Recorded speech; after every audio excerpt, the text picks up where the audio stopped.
In standing position, palpate the length of the vein for warmth and tenderness. Superficial thrombophlebitis in acute stage will be warm and tender. In this patient, note the cord-like thickening and redness along the vein, suggesting superficial thrombophlebitis in this varicose vein. Now mark the course of the vein with a skin pencil. Make the patient lie down. Raise the leg to 30 degrees and empty the vein. Now palpate the deep fascia along the course of the vein, more carefully at the site of blowouts if any, to look for pits in the deep fascia. A pit is felt as a circular defect in the deep fascia with sharp edges and indicates the site of a dilated perforator. If a pit is felt, mark it with a cross with a skin pencil. This is Fagan's method of palpation for detection of incompetent perforators. Now keep your hand gently over the saphenous opening, which is located 3.8 centimeters below and lateral to the pubic tubercle, and ask the patient to cough. A cough impulse indicates saphenofemoral valve incompetence. If a saphenovarix be present, a thrill will be palpable when the patient coughs, as if a jet of water is entering and filling the varix. This is the Cruvelier sign of saphenovarix. Ask the patient to look to the opposite side when he is coughing. Note again the expansile impulse in the saphenovarix when the patient coughs. Now, with the patient standing, place the fingers of the left hand over the saphenous opening and tap over the most prominent part of the varicosity in the leg with the right hand. If the impulse is felt by the palpating fingers, it indicates that there is a continuous blood column between the 2 points and the vein walls are incompetent. This is positive tap test or Schwarz test. Now perform the Brody-Trendelenburg test. It will tell us whether the saphenofemoral junction is competent or not and whether there is any other perforator incompetence. With the patient lying down supine, elevate the leg to 30 degrees and empty the vein completely. Now press the thumb to occlude the saphenous opening. If there is a large saphenovarix, use the other 4 fingers. Keeping the saphenofemoral junction pressed and occluded, ask the patient to stand. Compressing the vein by the thumb is not always accurate, particularly if the vein is not visible or the patient is obese. So the test is better performed with a rubber tourniquet tied around the upper thigh just below the saphenous opening. Observe the vein for 15 to 30 seconds with maintained pressure. The vein will remain empty if it is a pure saphenofemoral incompetence. But if there is a perforator incompetence in the leg, the vein will fill slowly from below upwards. Now release the hand pressing on the saphenous opening and watch how the varicosity fills rapidly from above. If saphenofemoral valve is incompetent, the varicosity will fill very rapidly from above downwards. If saphenofemoral valve is competent, there will be no retrograde filling. This test report is mentioned as negative positive, that is, negative with maintained pressure and positive on release of pressure, indicating a pure saphenofemoral valve incompetence. Positive negative result implies only perforator incompetence, and positive positive result implies incompetency of both saphenofemoral valve and the perforators. Note again how the vein fills rapidly on releasing the tourniquet. Now we will perform the multiple tourniquet test. With the patient supine, elevate the leg and empty the veins completely by milking them down. Now apply 3 rubber tourniquets, one just below the saphenous opening, second just above the knee, and third just below the knee.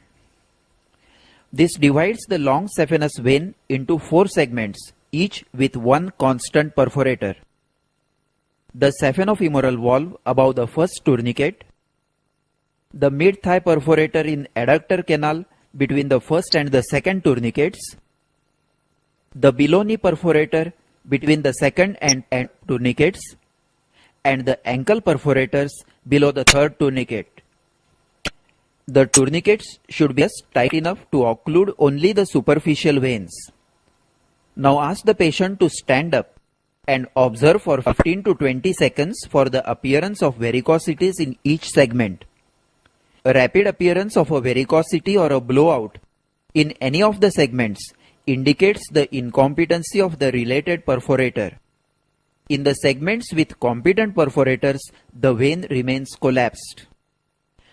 Next, we will perform the Pratt's test.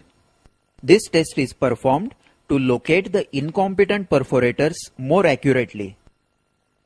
With the patient supine, raise the leg to 30 degrees, empty the veins and apply an elastocrep bandage from the toes to the mid-thigh with gentle pressure to occlude the superficial veins only.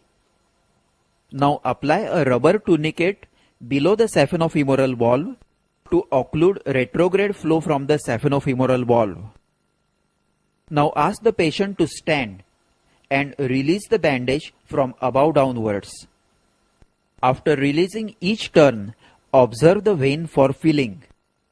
The moment the turn of the bandage over an incompetent perforator is unwound, the vein will fill rapidly. So to revise, on palpation, we first palpated the length of the vein for warmth and tenderness. Then we emptied the vein and palpated the deep fascia under it by Fagan's method for palpable pits. Then we tested for cuff impulse and Cruvelier's sign at the saphenous opening and performed the tap test or Schwarz test. Then we performed the special tests for incompetent perforators, that is Brody-Trendelenburg test, multiple tourniquet test and the Pratt's test. Thus, we have completed the examination of the varicose veins and the tests for incompetent perforators. Next, you should look for patency of the deep veins and for active deep vein thrombosis. The patency of the deep veins is tested by modified Perthes test. With the patient supine, elevate the limb and empty the vein. Apply a rubber tourniquet over the upper thigh to occlude the superficial veins. Then ask the patient to walk around briskly for 5 minutes. If the deep veins are blocked, the varicosities will become turgid and the patient will experience throbbing pain in the calf. This is a positive Perthes test. If deep veins are patent, the varicosities will remain collapsed and there is no calf pain. A positive Perthes test is an absolute contraindication for ligation and stripping of the veins, and it must be routinely performed before surgery. The same test, if performed by applying an elastocrep bandage from the toes to the thigh, is the original Perthes test. Now we will look for active deep vein thrombosis. For this, look for tender swelling of the calf. Palpate for tenderness along the course of the femoral vein, popliteal vein and over the calf muscles for the posterior tibial veins. And lastly, look for the Homan's sign and the Moses sign. To test for tenderness over the deep veins over the calf, flex the knee to 90 degrees to rest the foot on the table and press the calf muscles against the tibia to compress the posterior tibial veins. If this is not tender, gently squeeze the calf muscles from side to side. If painful, this is a positive Moses sign. If the calf muscles are tender, do not perform the test, as squeezing of the calf muscles can potentially dislodge a thrombus in the deep veins and result in pulmonary embolism. Now let the leg rest with the knee fully extended for the Hohmann's sign. Dorsiflex the foot passively. The resultant stretching of the calf muscles and the posterior tibial vein elicits pain if the deep veins are thrombosed and painful. This is a positive Hohmann's sign. Let me repeat that in active deep vein thrombosis, all these tests should be performed very gently, as potentially they can dislodge a thrombus and cause pulmonary embolism. Next, palpate the inguinal lymph nodes, which may be enlarged with varicose ulcers and deep vein thrombosis. Examine the opposite leg for varicose veins. Palpate the abdomen for any lump pressing on the pelvic veins. Examine the scrotum in standing position for varicocele and testicular tumor, and perform proctoscopy to rule out coexisting hemorrhoids. This completes the clinical examination of a case of varicose veins.